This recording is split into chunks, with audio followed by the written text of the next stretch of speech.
سلام، روزتون بخیر خوشگلا عزیزان. من میخوام قرمه سبزی درست کنم. پیاز اضافه کردم، پیاز به اضافه تره فرنگی با هم دیگه تفت دادم و اینم سبزیم که شامل گشنیز و جعفری و تره فرنگی و یه کوچولو اسپیناچ. اینم گوشت قرمزم، اونم روغنی که من استفاده میکنم، روغن ارگانیک آووکادو. چربیش هم این روغن برای غذا خیلی خوبه، هم برای سرخ کردن، هم با درجه بالا هم میتونید استفاده کنید. من گوشتم اد کردم. بعد گوشت رو برای قرمه سبزی اصولا نمیخواد قطعات کوچیکی چیز کنید، خورد کنید، بلکه هر جور دوست دارید، هر جور مایلید بدارید.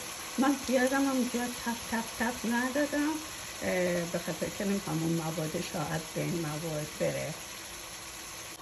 من لوبیای قرمزم هم اد کردم، اضافه کردم. میتونید اگر فکر میکنید سخته یا اینکه نفت میاد، از روز قبل خیسش کنید. بعد یا صبح قبل از که خود قرمه سبزی رو درست کنید میتونید یکم یه جوش بدید بهش، به جوش رو اضافه کنه.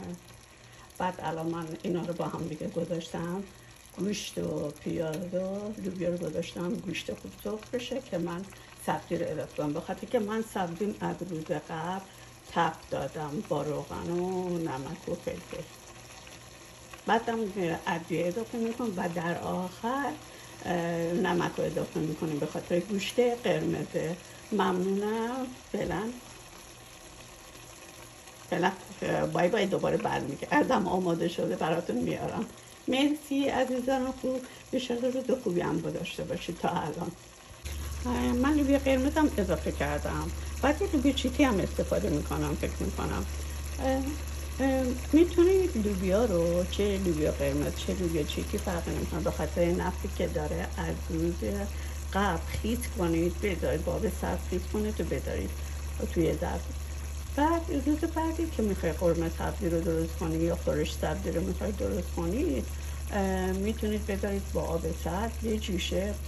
خب بعد وقتی جوشید اینا دیگه خودتون نگاه میکنید که پخته هنوز جا داره و میتونید بعد اضافهش کنم. بعدی هم آب خود لوبیا چیتی اضافه میکنم به خود خورش سبزی، ولی من اضافه نمیکنم. نمک و فلفل و ادویه هم اضافه میکنم. سبزی ما هم بعدا اضافه میکنم به خاطر که من سبزی رو به خاطر که سبزی ما تفت دادم از روز قبل بعدا اضافه میکنم.